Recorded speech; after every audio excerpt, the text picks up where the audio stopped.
Hello book lovers, it's that time again where we examine a handful of the books that you can see behind me, the ones you can't see that are in front of me, and others that are scattered here, there and everywhere. So today we're going to look at books about movie censorship, and later on we'll look at books about censorship in general. This is all very British specific, I have to say, as you might expect. So bear with me if you're outside the UK. Look at this as a kind of run through of our less than delightful history. But I have a few books here, and let's start off getting this one out of the way very quickly without really needing to look through it too much. The BBFC's Behind the Scenes of the BBFC, which was actually, it's a BFI publication, but it's done effectively as a BBFC book. It's as close as you will get to an official BBFC book, and was published was it coinciding with what part of their history? Maybe, was it 100 years? When was this published? Yes, it's their 100th anniversary book. So as you can imagine, it's fairly self-congratulatory. Even when they're admitting to things being wrong, they'll never say they were wrong. They'll just say, oh, times have changed, blah, blah, blah. If you've been to the BBFC website, if you've looked at any of their press releases, you know the sort of things to expect. It's interesting beyond all that, but yeah, is it an essential book on censorship? Probably, but is it something that tells you the full unfettered story? Probably not. It's very much of a kind of, this is why you need the BBFC, even when they make the wrong decisions. So let's just put that one aside and get into the real meat of things, beginning with another BBFC related book, one by its former head, John Trevelyan, the man who kind of oversaw the beginning of what we could laughably call liberalisation, and then resigned just in time to let somebody else take all the flak for all the censorship decisions of the beginning of the 1970s. What the Censor Saw, with a picture of Trevelyan on the back there, who, I don't know, is this a man you would trust censoring your movies? But let's take a look.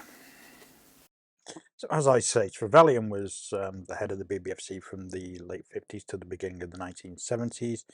When he resigned, this book is from 1973, so a couple of years after he'd quit. And as you might expect, it's fairly self-congratulatory, even though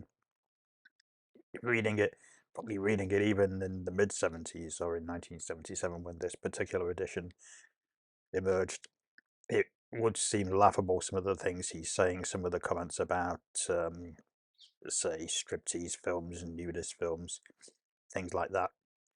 Interestingly, as you can see from looking at these pictures, Trevelyan's book was sold on the sort of sexual salaciousness that he was very critical of in movies.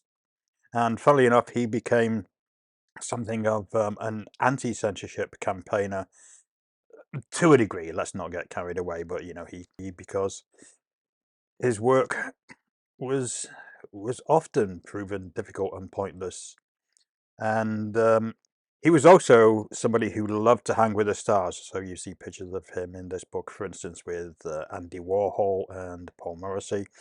He loved to, a bit like James Furman later on, he loved to think that he was part of the movie scene, part of the industry, not just somebody who had a job that made filmmakers' lives more difficult and often damaged their works. I mean, like Furman, he says on a few occasions in this book how his cuts to a movie actually improved it, and how the filmmakers congratulated him on that, which frankly seems a bit of a stretch. I'm sure filmmakers didn't make movies and then think, ah, if only I'd thought of cutting that scene out. Thank God the British censor was there to do it for me. There you go. Next up, we have film Censorship by Guy Phelps, who, ironically enough, would later on become one of the British film censors. He was a senior BBFC examiner. This was written in 1975. Funnily enough, this book, like the previous book, has an introduction by Alexander Walker, the film critic, who had a very very schizophrenic attitude towards film censorship, it has to be said. And this is a good solid history. Once again, it's not telling you anything remarkable. It's covering all the important cases, but it's a fairly in-depth work. You know, the mid-70s was a time of major film controversy running through from the early 70s. So film censorship was still quite a big deal at this time. And Phelps's book is a fairly solid history. You see, my copy doesn't actually have a slipcase. It's an ex-library edition. Censorship and the Permissive Society by Anthony Aldgate is a rather later book. This is actually published in 1995 originally. This edition is from 2002. It's another study of kind of retrospective study. It's actually covering 1955 to 1965, so a very specific era, and has maybe a slightly more academic edge to it. I mean, it's published by Oxford University Press and cost a fair chunk at the time, £25 for a paperback book in 2002. Rather, is it's quite a lot. I paid considerably less for it, it has to be said.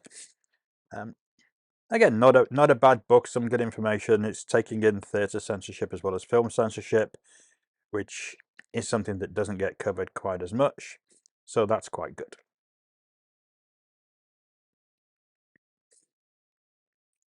I think out of all the film censorship books, Enid Wistrich's I Don't Mind the Sex, It's the Violence is one of the more interesting because Wistrich was the chairman of the film viewing board of the GLC, the Greater London Council, at a time when films were being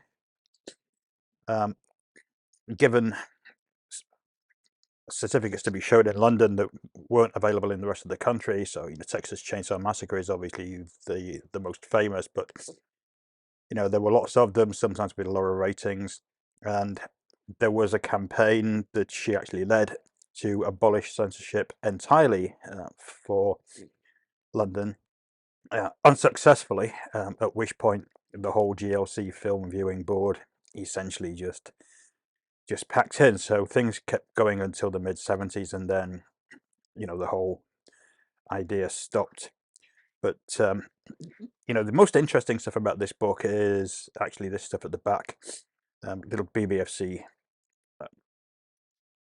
example paperwork, but most interestingly, the appendix B, which is all the films that were inspected by the GLC between 1967 and 1977 and the decisions made. So you can see how many films were refused certificates by the BBFC and passed for showing in London. Texas Chainsaw Massacre is not the only one.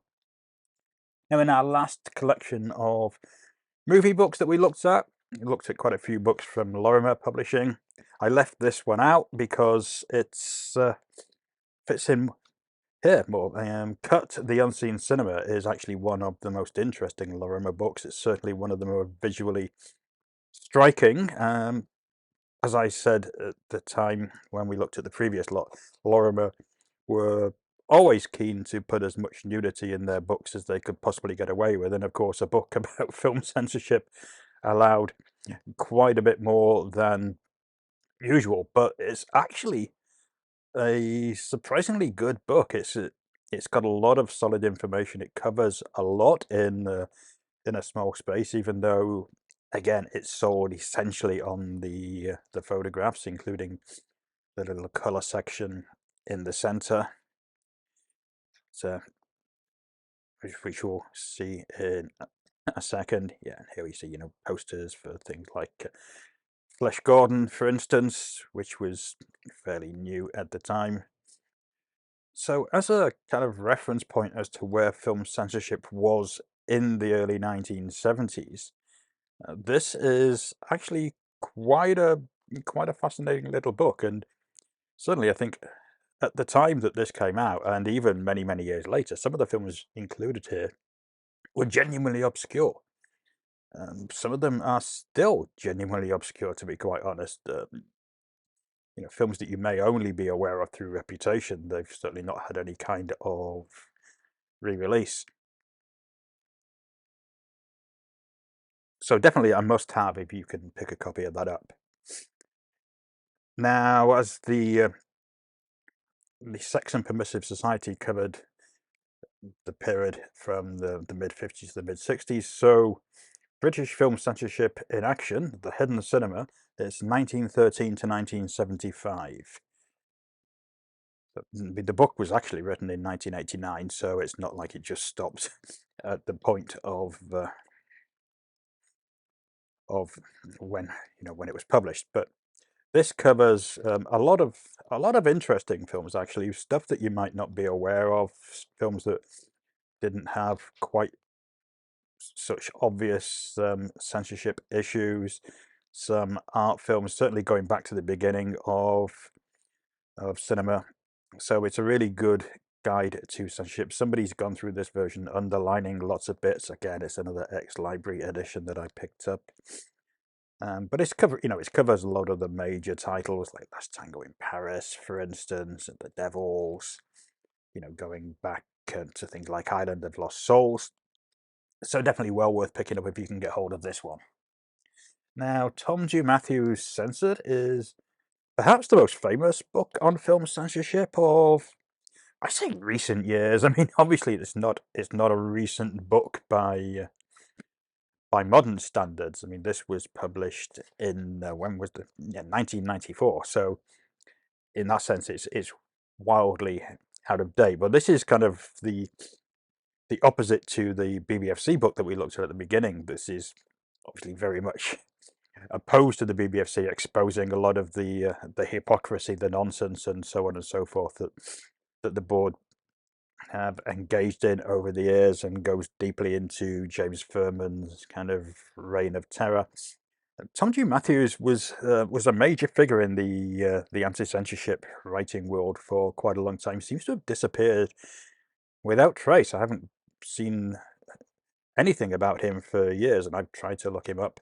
I did meet him. He came up to my house actually to interview me when I was a bit of a censorship core celeb myself. So, I'd love to know where he is. If anybody out there knows, if he watches this, get in touch. And finally, we have Seduction of the Gullible, John Martin's book. This is the first edition from Procustes Press, which was basically John Martin's self-publishing publication, 1993. So it's the history of video nasties, and obviously the early part of it is just film reviews, which is fine, but I mean, reviews are reviews, not that important. It's all kind of opinionated stuff. I mean, some of it is quite wittily written, for those of you who are familiar with John's writing style. But later on, the second half of the book is the essential part. This is like a month by month, week by week at times, timeline of how the video nasties panic happened, the court cases, the trials, and the tabloid outrage. And there we go, an interview with Guy Phelps from the BBFC at the back of the book. So thanks for watching, and once again, don't forget, like, subscribe, hit that bell, and we'll see you again next time.